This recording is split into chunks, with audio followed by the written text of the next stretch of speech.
Welcome back to Rosemaling with Art of Lise.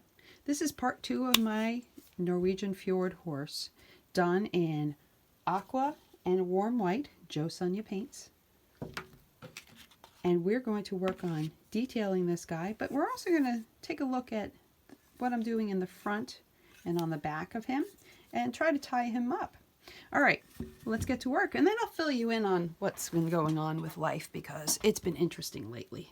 So, all right, so I have for a palette, I'm using my paper plate here that has one of those films on it, and I have a wet paper towel with my Aqua and my warm white.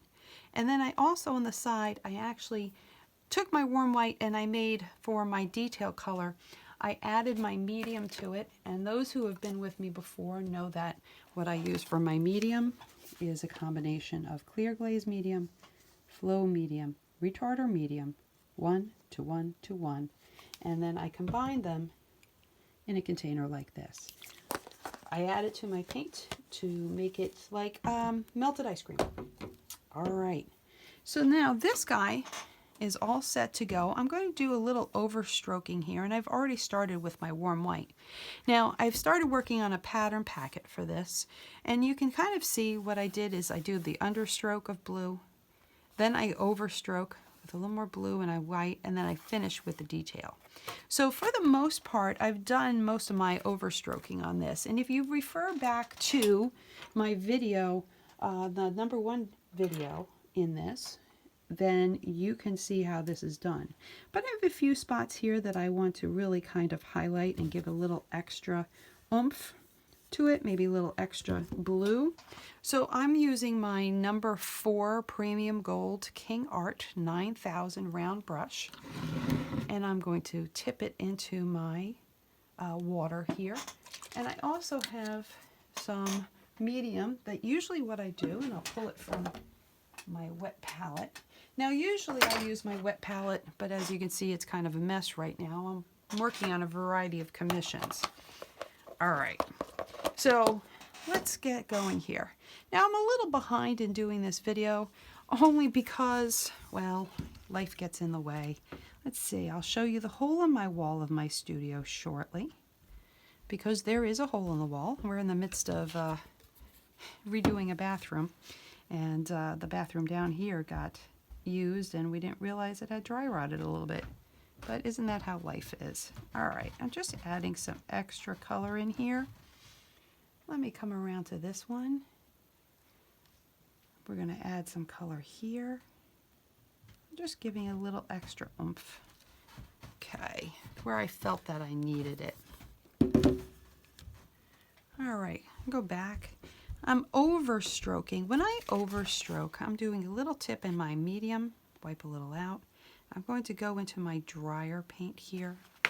I have blue on my brush, and I'm simply going to go over the brush strokes. I'm going to push those out, and I'm going to pull it out, and I take the pressure off my brush so it kind of fades out a little bit, because I want that color to come out from underneath. And if I need to, I apply some of the blue to my brush. Now I'm not rolling it, I'm flattening it right now. I'm going to tip a little into my medium, go into my white overstroke there, and do it again here. I'm going to push down and pull around. And as you can see, that gives just enough of that white highlight, and I can blend it in a little bit. The medium gives a little more oomph with it to blend, which is really nice with that. So let me see, refer back to my stuff here. Now I am in the midst of working on a pattern packet for this. So that takes me a little while. And then, you know, life has been busy with the house, the kids, and everything else. Let's see, my son ended up with a broken wrist. That, you know, just adds a little twist. It's all good though. All right, let me just darken this up a little bit. And I'm side loaded my brush here, so I have the Aqua on one side, so I have a nice little fade out there. Wasn't too much I felt like I had to overdo here. Let me make sure that's underneath. But just a little bit here and there, just to sharpen this color up a little bit before we detail. All right. I like how that looks. All right, so now I'm going to take my brush. I took a little bit of the blue paint in, but I have a wet paper towel with plastic wrap around it, and I use the shop towels so that way, or try to, or the Viva to not have lint. But I keep my brush inside of here so that way it stays fresh. I don't have to worry about cleaning it in between, because remember, when you're dealing with acrylics, it dries much faster than it does with oils. All right, so I am going to use my Premium 1 Original Gold liner. This is the Kingart 9375. I'm going to go into my wet paint here.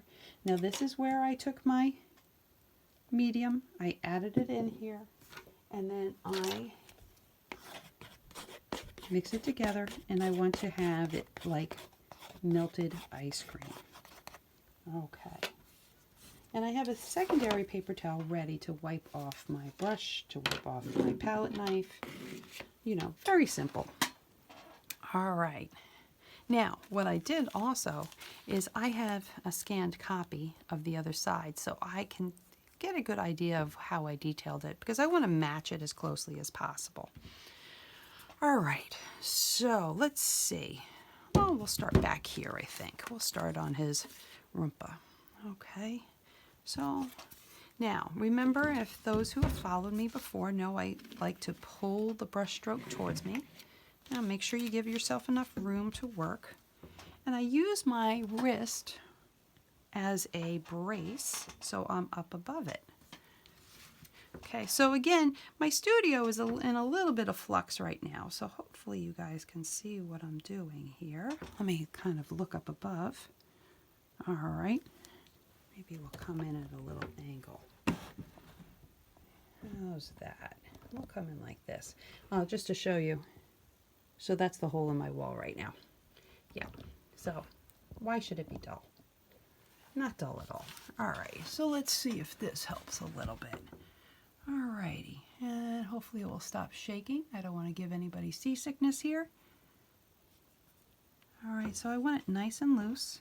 And you can always, if you want to make sure you get a little of the aqua, you can tip your brush after you put the paint in the aqua, so that will get a little blending.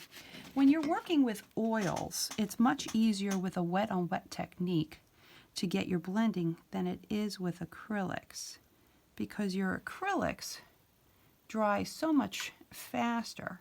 So you learn little tricks to give the illusion of the oils. Now, as you do this, you can add more medium. You can even add a little water into it in order to get the flow, because you want the detail paint to flow over the paint you have beneath it. All right, so a little there. We're just going to work our way around. So I'm going to work on this bigger C stroke here. And the same idea as when I do the base strokes here. Think of that airplane. I'm coming in for a landing.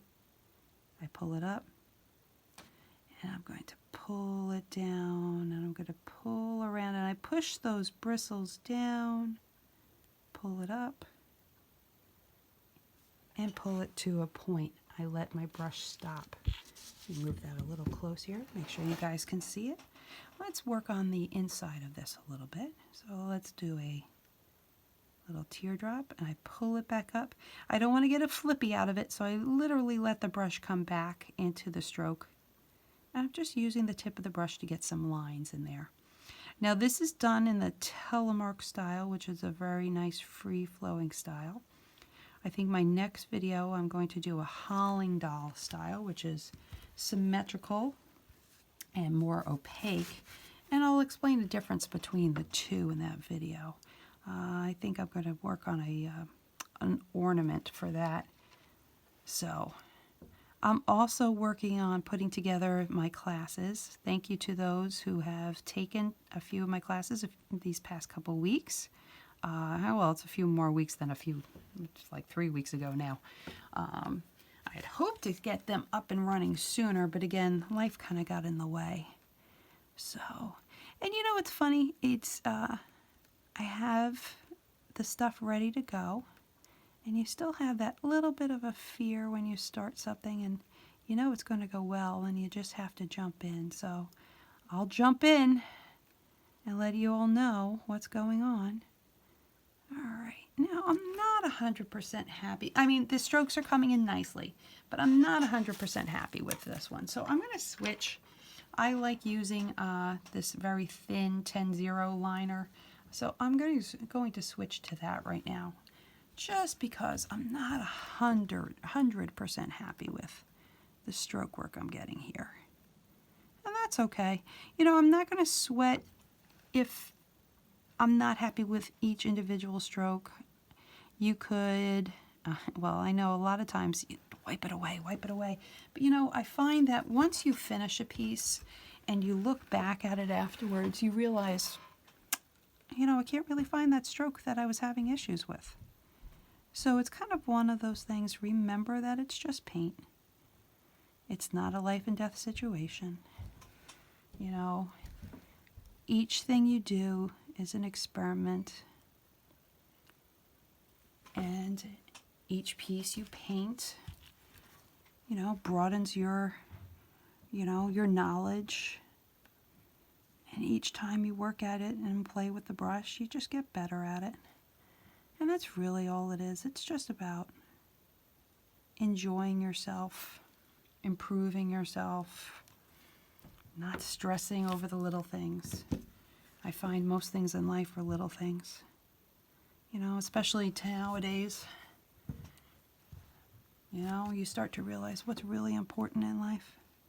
Let's get a nice little detail line there. Okay.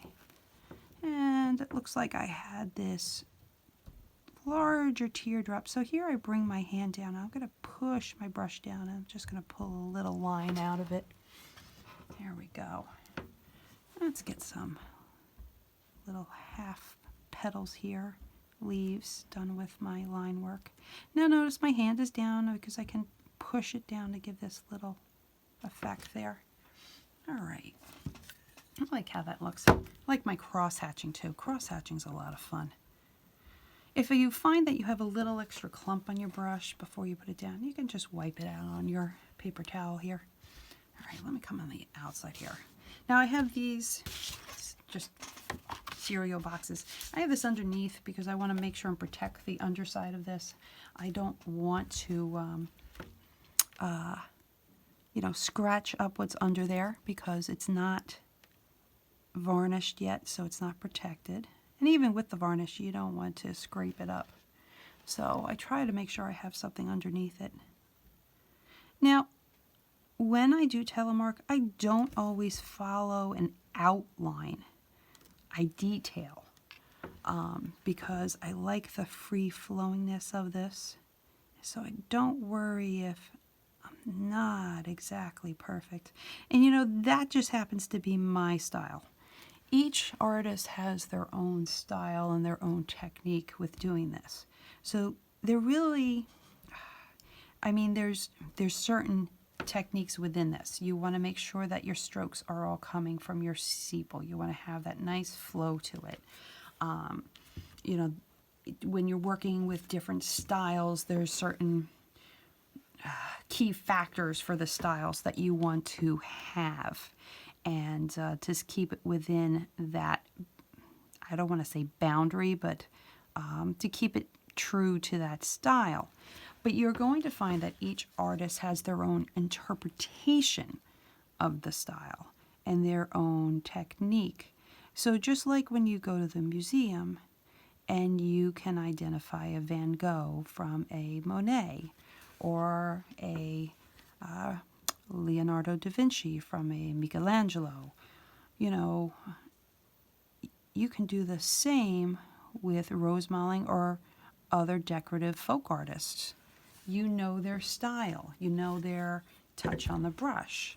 So when I teach, I'm never going to say I'm the foremost authority on all I know, because I'm not. I'm always learning. I'm always picking up different styles or different techniques. And I like the flow of what I do. And you're going to find that as you work with different teachers or you look at different people's rosemalling, just like any other art form, you're going to pick up your own little tips from it. And eventually, you'll develop kind of your own style towards it.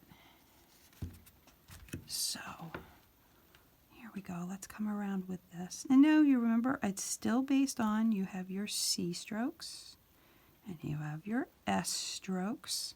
So those are all part of what you're doing on this. Let's see, this is coming pretty good here. Let's turn it a little bit here.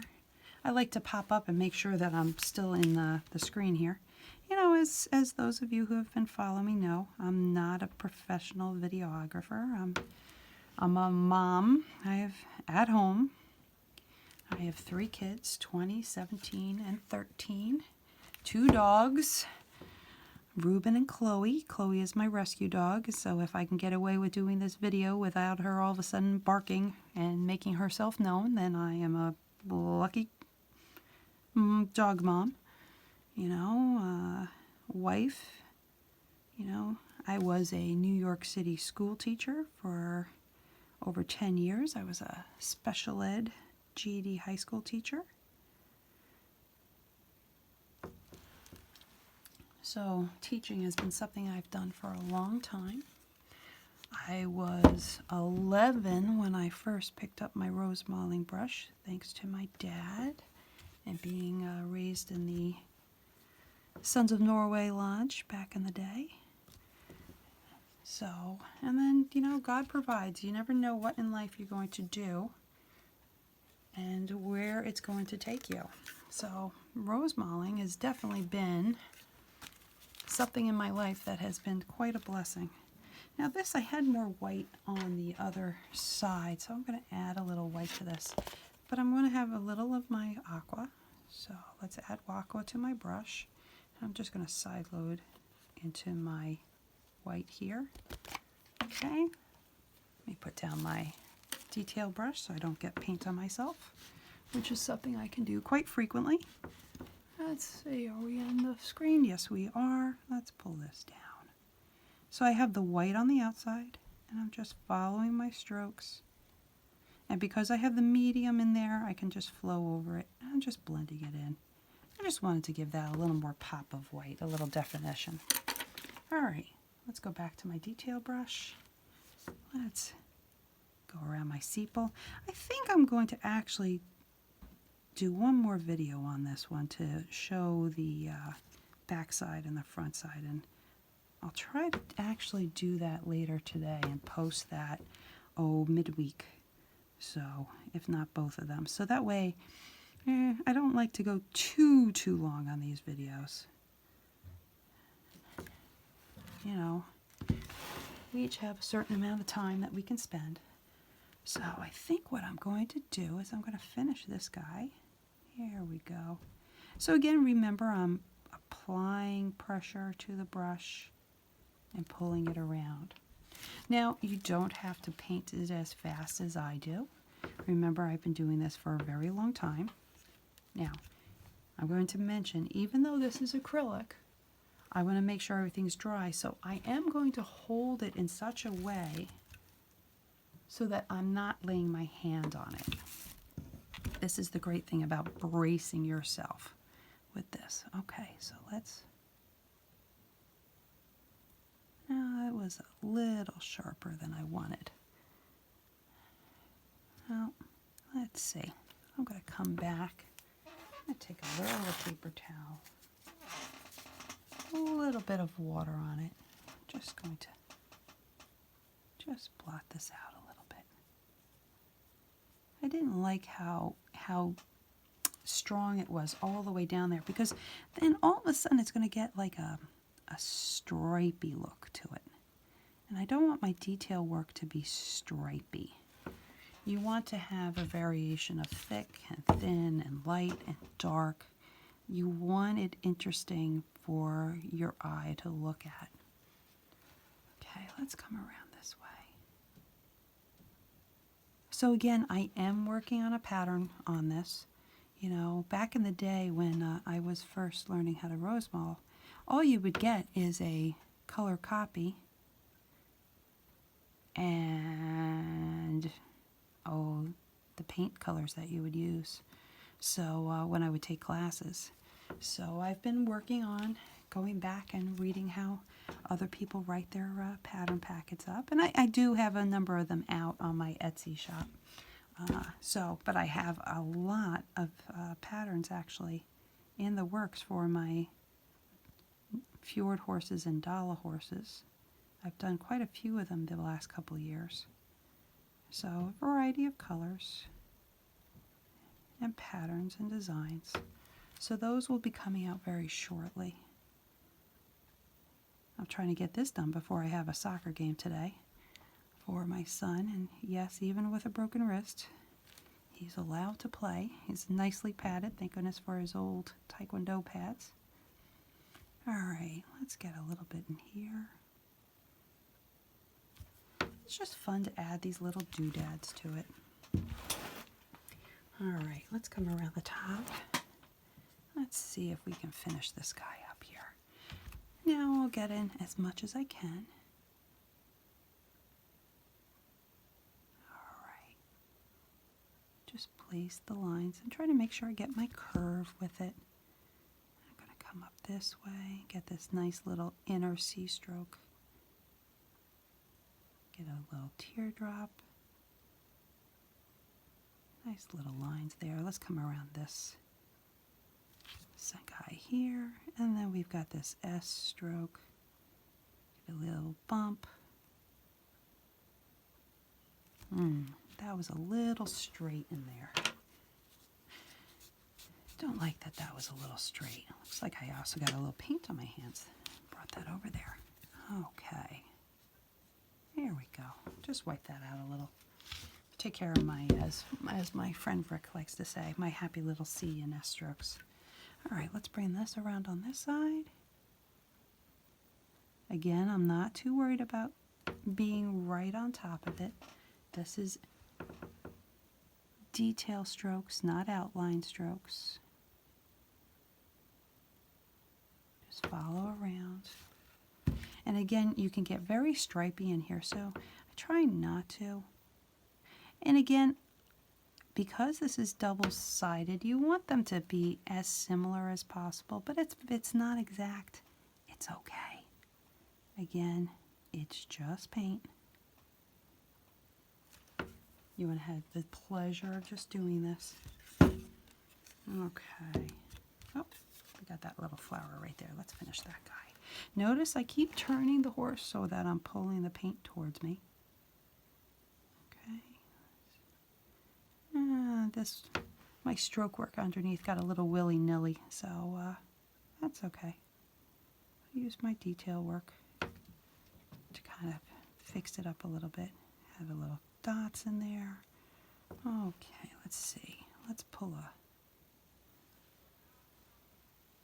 detail line out of there. Remember, rosemalling is based on flowers, fantasy flowers. So, you know, out in nature, you'll see the little tendrils come out. I like to do these little chocolate chips there, just little fillers. All right. And then you come up to the top. So here we have our neck of our Fjord horse. Now the Fjord horse has this nice little dip in here, and if you look at the Fjord horses, the Norwegian Fjord horses, you'll see how they have this nice mane here. Okay, let's upload here. Let's take care of this little leaf that's in here first. I'm using my pinky as a brace also. Let's come around this way. Yeah, I'm definitely doing a second video, or a third video on this, I should say, just to finish it up. Okay, and hopefully I will sit at the computer and have some time to finish stuff. You know, one of the things with everybody at home is sometimes it's hard to sit and concentrate on your own work, especially when you're the mom. You've got to stop. Well, it's not even that you have to stop. It's just everybody's around you. And it's been a wonderful thing. it's been wonderful to have everybody around you, but then it's also trying to have everyone around you because you kind of lose your alone time, you know. It's all about adaptation. Okay. Get a nice line there.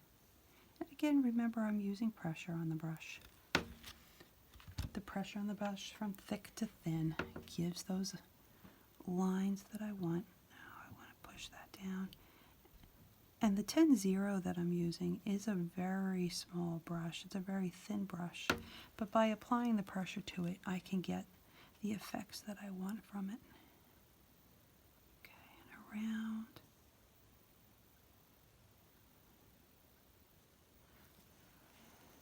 All right, let's just add some dots coming up here. Let's come around this guy, and we'll try to finish him up for today, because this definitely got a little longer than I planned. But, you know, when you want to do something right, it really doesn't matter how much time it takes. I want to thank everybody for joining me today. I hope you enjoy this second video. I hope you enjoy these dollar horses. And I really truly thank each and every one of you for subscribing, for your lovely kind words, your generous spirit, and your understanding. You know, we're all in this together with our crazy schedules. So, but I really am grateful. And I'm really grateful to be able to share something that is a gift, I feel, from God. You know, what I have with my painting is a gift. And I'm very happy to be able to share it as much as I can. So, all right, on that note, I'll just finish this guy here. I want to thank you all for joining me. Remember, God is good, and it's just paint. I'll see you in a short while with number 3. Take care. Bye-bye.